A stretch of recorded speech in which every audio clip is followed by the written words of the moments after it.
Assalamualaikum warahmatullahi wabarakatuh. Jumpa kembali dengan saya Pak Bahar.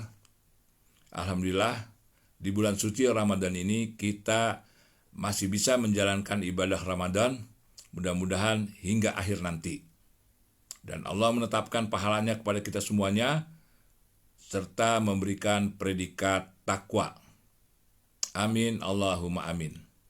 Bapak dan Ibu, pada kesempatan kali ini saya ingin menyampaikan sebuah video pendek yang disampaikan oleh Ibu Sufi ketika beliau mendapatkan curhat dari seorang nenek tentang kunjungan anak-anaknya, para cucunya ketika bersilaturahmi di hari raya Idul Fitri.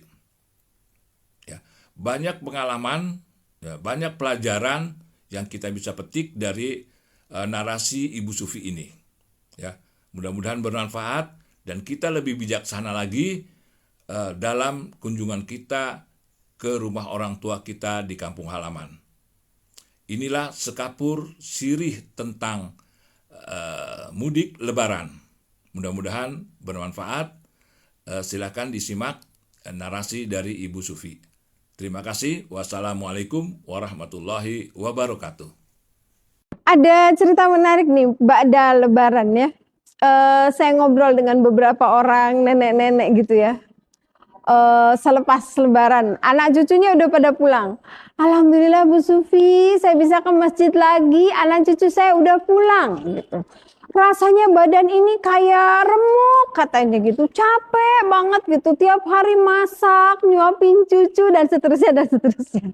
Ini menarik buat saya, curhatan para nenek ba'da lebaran. Jadi mereka bilang, pengen sih emang nyenengin anak cucu, masakin masakan kesukaan mereka, tapi ternyata badan kita udah nggak kuat katanya gitu. Please akang, teteh, mbak, kalau kita pulang ke rumah orang tua kita yang sudah sepuh, jangan tuntut mereka untuk menyiapkan makanan-makanan dulu yang dibikin oleh ibu kita ketika mereka masih sehat. Diminta sekarang mereka buat ngulek, buat berdiri lama di depan kompor yang ketika kita nggak ada di rumah mereka, cuman berdua doang sama bapak kita.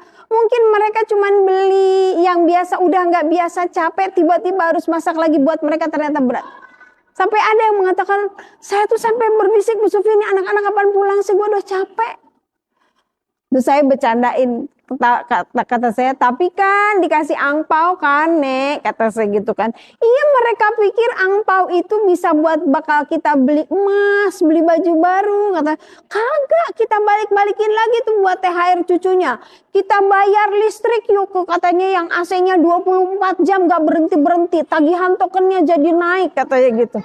Boro-boro buat kita yang ada mah impas malah kurang, Bu Sufi. Oh salam. Buat masak istimewa, buat ini, buat itu. Pokoknya saya kalau lebaran tuh pengeluaran tuh naik, Bu Sufi katanya. Walaupun dikasih angpau sama anak-anaknya, Masya Allah, dikasih 1 juta, 2 juta, balik lagi ke anak-anak kita. Belum lagi nanti kalau pulang ya, kita dibekelin segala macam. Terus ketika kita pulang dari rumah orang tua kita bayangkan dong, rumahnya yang biasanya rapi, terus emaknya, neneknya itu harus ganti spray semua kamar, terus harus ngelondriin, harus ngenyikatin karpetnya dan seterusnya. Masya Allah. Ini mungkin sedikit pelajaran ya teman-teman sekalian. Kalau kita mudik ke rumah orang tua kita, perlakukan mereka tidak seperti ketika kita masih kecil atau masih muda. Mereka tuh sudah biasa sepi. Mereka sudah biasa nyaman, biasa nggak capek. Jadi jangan biarkan kebahagiaan mereka itu ditambah dengan keletihan mereka. Hati mereka senang banget. Saya bilang kalau pada nggak datang malah sedih banget ya Nek. Iya sih benar Bu Sufi, tapi nih badan nggak bisa dibohongi gitu.